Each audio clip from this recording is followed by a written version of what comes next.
Namo MyoHoRenGeKyo, Namo MyoHoRenGeKyo, Namo MyoHoRenGeKyo. Then the Buddha spoke further to Bodhisattva Mahasattva Bhashajyaraja, the Medicine King, saying, "There are immeasurable thousands of myriads of kotis of sutras I have taught in the past, which I teach now, and which I will teach in the future. Among them, however, this Lotus Sutra, this MyoHoRenGeKyo, is the most difficult to accept and to understand." He's already said it's the ultimate of his teachings, right? Why would he say that it's difficult to accept and to understand? What do you think? Let me propose an answer. In our samsaric reality, we externalize everything. That's another way of saying that in order to identify ourselves, we have to attach ourselves to mirrors. All the different objects in our lives become reflectors to our own perception of self. That self is the delusion. That self is the disease that we keep trying to maintain, and there's nothing to maintain it. That's the meaning of emptiness, right? We're chasing air. So when we have a teaching that very directly tells us, you already have this. All you need to do is do it. You are capable of enlightenment. So do it. No, in fact, not only is it all on you, but absolutely no one, no matter how much they wish to, can do it for you. There is nothing outside of you. Remember Nichiren? Never seek this Gohanzen outside your flesh and blood. And that doesn't mean relatives. That means your body.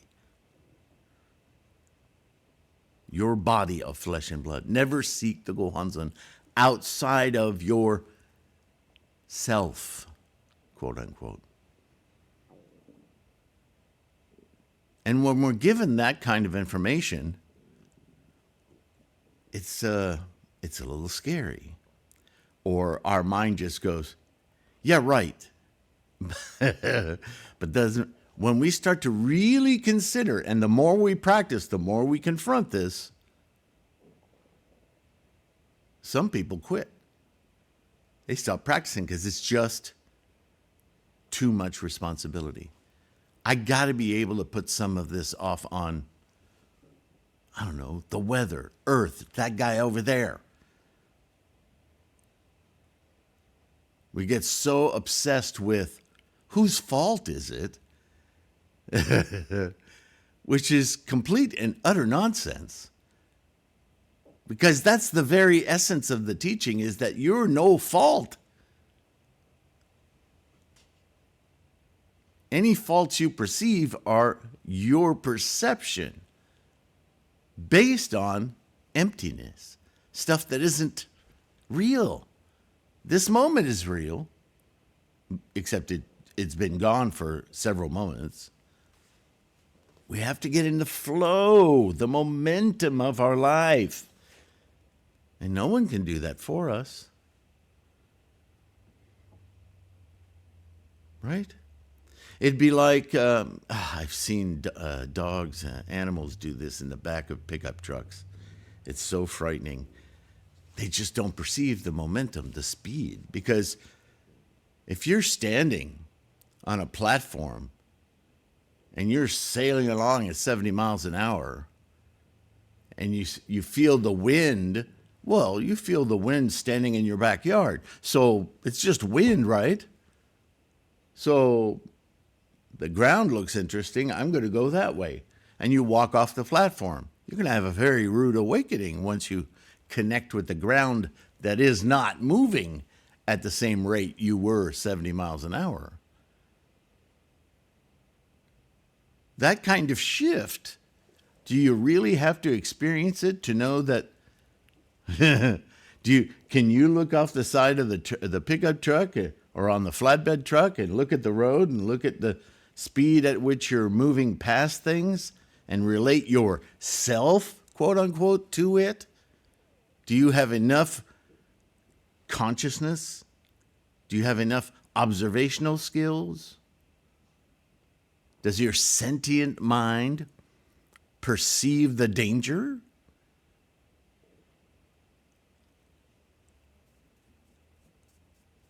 It's the same difference between samsara and Buddha-ness. In Buddha-ness, you're moving with everything. No problem. But in samsara, we keep walking off the platform, expecting to be okay. Duh.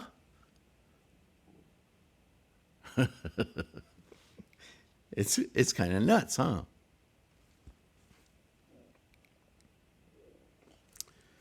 Yeah, we wrestle with the responsibility for our own enlightenment. It just seems like, and yet we do it every time we chant.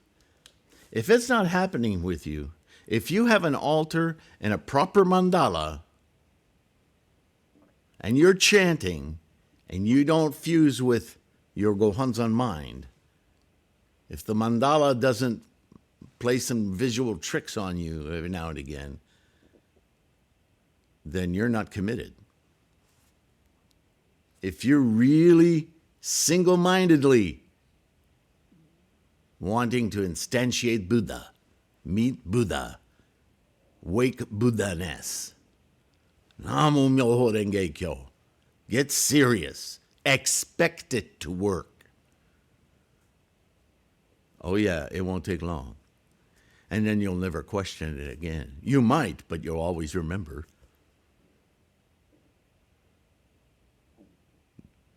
Then it's no longer difficult to accept. See, once you accept, then you can embrace. Right? Some people think embracing is another form of prayer. Like, now that I'm holding you, you're going to give me what I want. Wrong kind of embrace. Stop being a victim. Stop being something that needs to be rescued. You rescue yourself. Remember what I said about the person falls overboard on a boat?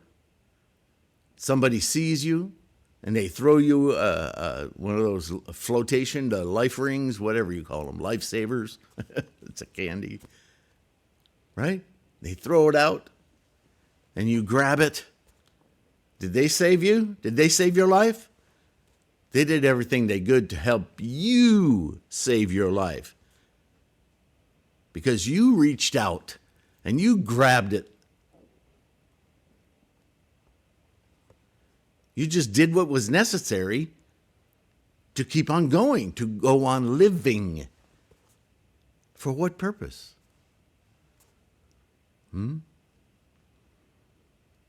Now, if you come out of the water and you say, oh, thank you so much, you saved my life, you don't understand what just happened. Of course, thank them. Thanks so much. You helped me to save my life. You performed a rescuing, very compassionate act. You didn't risk anything, though. You just saw me and you responded. Great Bodhisattva. Thank you for facilitating my wherewithal to continue living. You did that. And this is what people struggle with this teaching. That very same dilemma, as simple as that sounds. Oh, medicine king, sorry. This sutra is the treasure house of the hidden essence of all the Buddhas. In other words, there is no this kind of Buddha, that kind. There is enlightenment, period. And all of us are innately endowed with it, no doubt, because we all come from the same stuff. So if Buddhahood exists, you can be certain it exists within you. How could it not? The problem is, you got to make it happen. How frustrating. It's already there. Wake up. So you're really not waking up Buddhahood, are you? You're moving your sleepy samsaric mind out of the way. Open those blackout curtains. Let the sun in. S-U-N. It must not be distributed or heedlessly bestowed upon the people, because it can't be. This sutra can be offered, which is what he's saying. This teaching must be offered in order to facilitate everyone taking this task on. But he's also saying you can't be heedless about it. Don't just run around, Tower Records parking lots and hand pamphlets to people with a big old smile like you look like a nutbag who's on mushrooms. Have some respect. Have some dignity. Isn't that what we've read throughout this book so far? That's part of accepting and understanding that achieving Buddhahood isn't like eating a bowl of cereal. This is major, major stuff. This is literally life-changing. So have a little dignity. Since times long past, all the Buddha Bhagavats have protected it and have never openly taught it. Moreover, people show great hostility to this sutra, even in the presence of the Tathagata. We've read so many stories about that. Yeah? Not only those who practice this Buddhism, but those who don't even know about it look upon us as though we're some kind of a threat. Isn't that amazing? How much more so after the parinirvana of the Tathagata? How much worse will that be prevalent? How much more so after I'm extinct? I'm not even here to be the exemplar, right? It falls on all of us.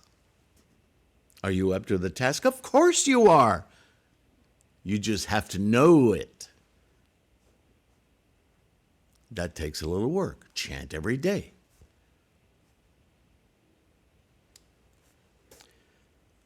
O Medicine King, you should know that after the parinirvana of the Tathagata, those who copy, preserve, recite, and revere this sutra, and expound it for the sake of others, will be clothed with the Tathagata's garments and treasured by the present Buddhas of the other directions. Such people will have the power, they're using one of the bad words here, the power of great resolve, the power of great confidence. Not this word, and I'm not even going to say it. The power of aspiration.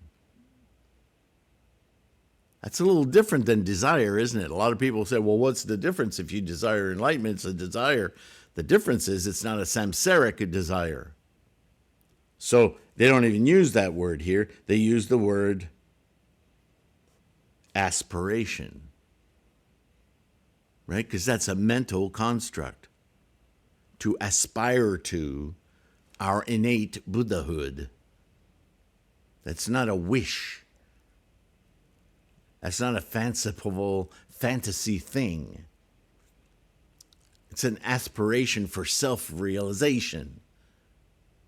Just like any task we perform that we want to do better. Reaching our aspiring for our Buddhahood is wanting to live this life more fully to our greatest potential, right? All those things aren't samsaric. They're experiential. The Dharma.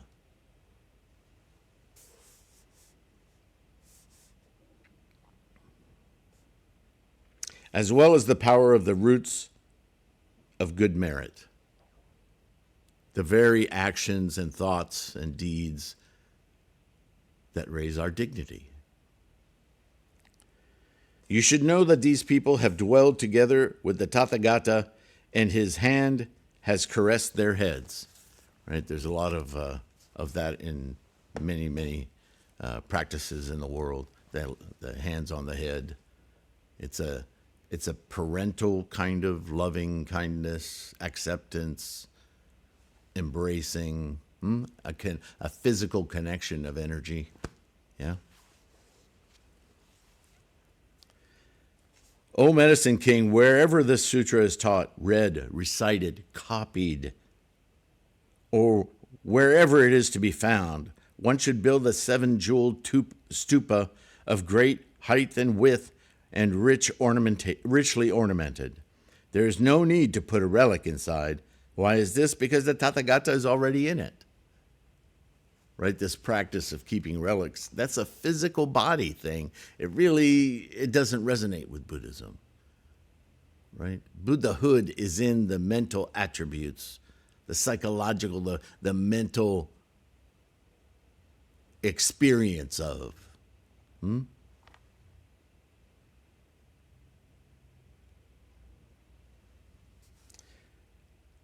This stupa should be honored, respected, praised, and rendered homage with offerings of all kinds, flowers, perfume, necklaces, canopies, flags, banners, music, and songs. What do you think this altar is? This Butsudan is our enactment of a stupa. And in that stupa, we put the treasure tower, the mandala.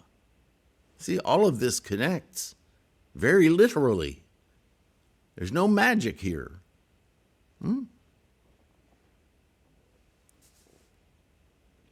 If there is anyone able to see this stupa and to pay it homage and honor it, I know that such a one is nearing highest complete enlightenment. So yeah, don't hide it.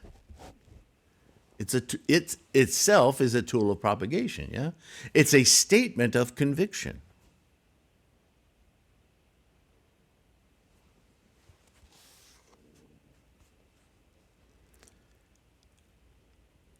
O Medicine King, among the many people, either among the laity or the ordained, who practice the Bodhisattva path, if they are unable to see, hear, recite, copy, and preserve, and pay homage to this Lotus Sutra, know that they are people who are not yet properly practicing the Bodhisattva path.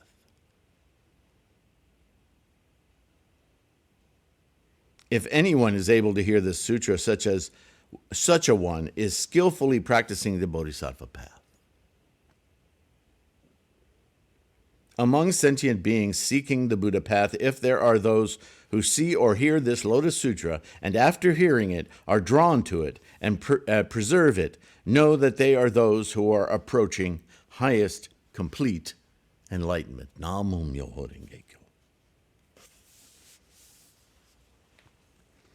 O Medicine King, suppose there were a thirsty man seeking water.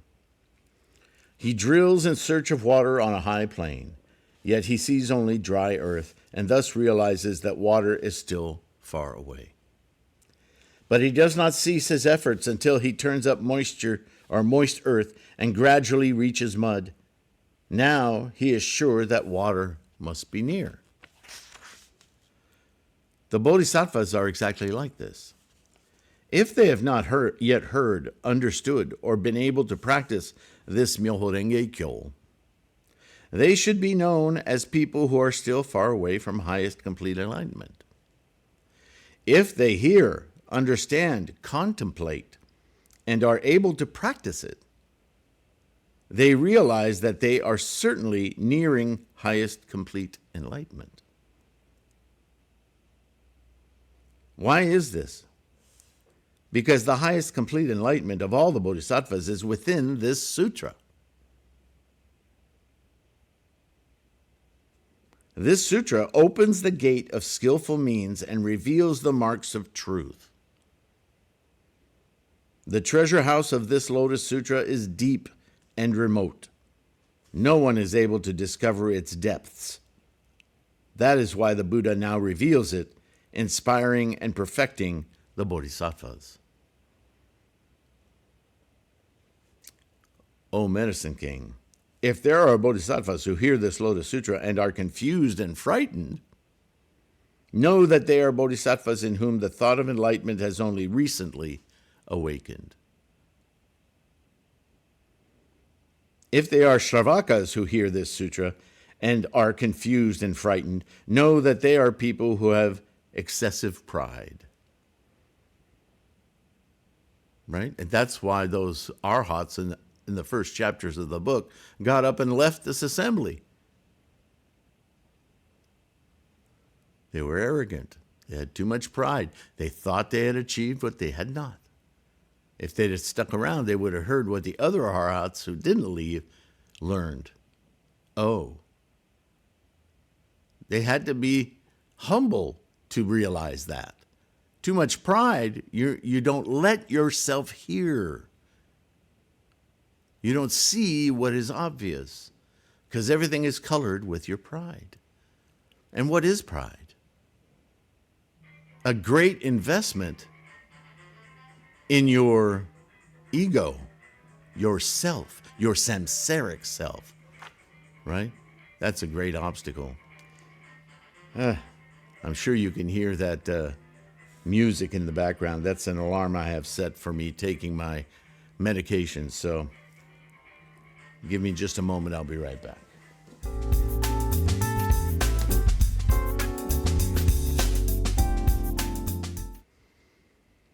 O Medicine King, if there are any sons and daughters of a virtuous family who, after the parinirvana of the Tathagata, want to teach this MyoHoRenGeKyo to the Fourfold Assembly, how should they teach it? Well, these sons and daughters of a virtuous family, after entering the abode of the Tathagata, wearing the Tathagata's garments and sitting on his seat, should then extensively teach this sutra to the Fourfold Assembly. The Tathagata's chamber is nothing but the great compassion toward all sentient beings. The Tathagata garments are the thoughts of gentleness and perseverance, and the Tathagata's seat is the very emptiness of all existing things. He's explaining his skillful means, his metaphors and similes. He's telling you what he means when he says the seat of the Tathagata is your attitude.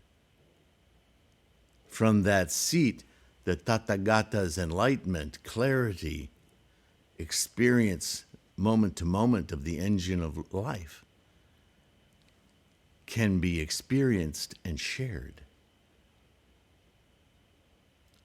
The seat of pride doesn't allow the Tathagata to exist. It gets in the way. Do you see? So, let me say that again. Wearing the Tathagata's garments, sitting on his seat, should then extensively teach the sutra to the Fourfold Assembly. So where do we need to sit? He explains the chamber where we do it, the abode of the Tathagata, is nothing but the great compassion toward all sentient beings. Is that not attitude and intent? The Tathagata's garments are the thoughts of gentleness and perseverance, and the Tathagata's seat is the very emptiness of existence of all things. The absolute knowing that everything is right now. With that kind of an attitude, intent toward the next moment, approaching other sentient minds relieves you and them of the past, of the baggage they're dragging along. It's not important. It's gone. It's empty.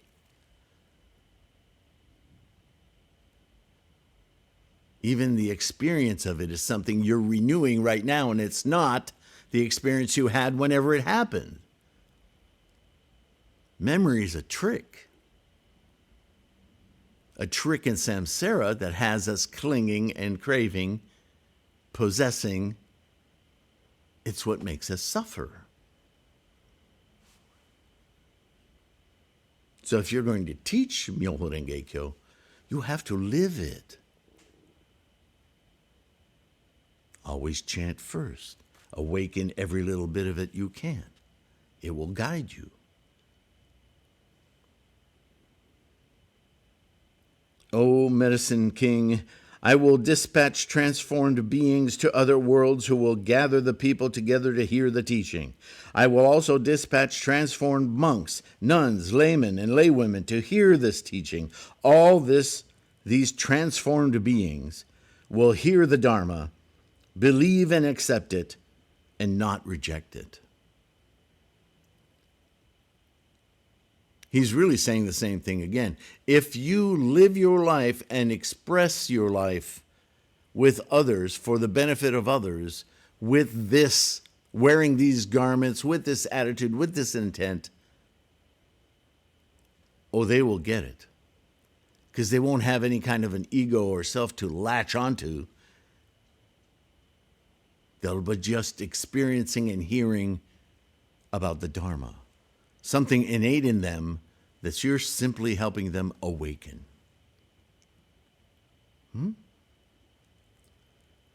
If an expounder of the Dharma resides in a secluded place, I will then dispatch many devas, nagas, yakshas, gandharvas, asuras to hear this teaching. Although I will be in a different land, I will periodically let the expounders of the Dharma see me. If they forget a line of this sutra, I will explain it again, enabling them to master it.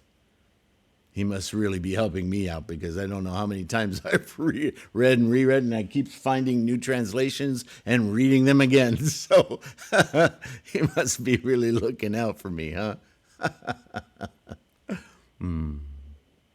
Yes, I know he's not a he, but... Thereupon the Bhagavat, wanting to elaborate on the meaning of this further, spoke in these verses. Let's go ahead and finish this. I think that'll be the end of this chapter. Yep. If you wish to rid yourself of idleness, you should listen to this sutra. This sutra is rarely heard, and it is also difficult to accept. Suppose there were a thirsty man seeking for water by drilling into the earth on a high plain. He sees only dry earth and knows that the water is still far away. He gradually sees the moist earth turn into mud and knows with certainty now that water is near. O Medicine King, O Bodhisattva Mahasattva, you should know that those people who do not hear the Lotus Sutra are very far away from the Buddha's wisdom. If they hear this profound sutra, which brings resolution to the Shravakas, and if they hear this king of sutras and attentively contemplate it, in other words, practice, know that these people are close to the Buddha's wisdom. If people want to expound this sutra, they should enter the Tathagata's chamber, put on the Tathagata's garments, and sit on the Tathagata's seat. Get your attitude right. With dignity and conviction, share this teaching. Right? Then they then should face the people without fear, so that they may extensively illuminate and explain it to the assembly. The Tathagata's chamber is great compassion. His garments are gentleness and perseverance. And his seat is the emptiness of all existent things. After settling among them, they should expound the Dharma. Even if, when they expound this sutra, people disagree with them with evil words, disparage them with evil words, or attack them with swords, sticks, tiles, or stones, being mindful of the Buddha, they should persevere. I will manifest my pure and solid form in thousands of myriads of kotas of lands and teach the Dharma to sentient beings for immeasurable kotas of kalpas. If after my parinirvana there is someone who is able to teach this sutra, I will dispatch a transformed fourfold assembly of monks, nuns, laymen, and laywomen to pay homage to this expounder of the Dharma. I will lead the sentient beings and gather them together to let them hear the teaching. If anyone wishes to do ill to them with swords, sticks, tiles, or stones, then I will dispatch those transformed ones in order to guard them. If there is any expounder of the Dharma who recites this sutra in a secluded, tranquil place where there is no sound of human beings, I will then manifest my body of pure light. If they forget a chapter or a verse, I will teach it to them, enabling them to master it. Think Gongyo, right? If anyone perfects these qualities, if he teaches the fourfold assembly, or in a solitary place recites this sutra, such a person will be able to see me, experience Buddhahood. If anyone abides in a secluded place, I will dispatch devas, naga kings, yakshas, and rakshasas to be an audience to their teaching. Such people teach the Dharma willingly and explain it without obstruction. Because all the Buddhas protect them, they gladden the great community of people, the Sangha. Anyone who closely attends an expounder of the Dharma will immediately attain the Bodhisattva path. Anyone who follows this expounder's instructions will be able to meet Buddhas, equal in number to the sands of the Ganges River. MyoHoRenGeKyo. And those are the benefits of expounding the Dharma.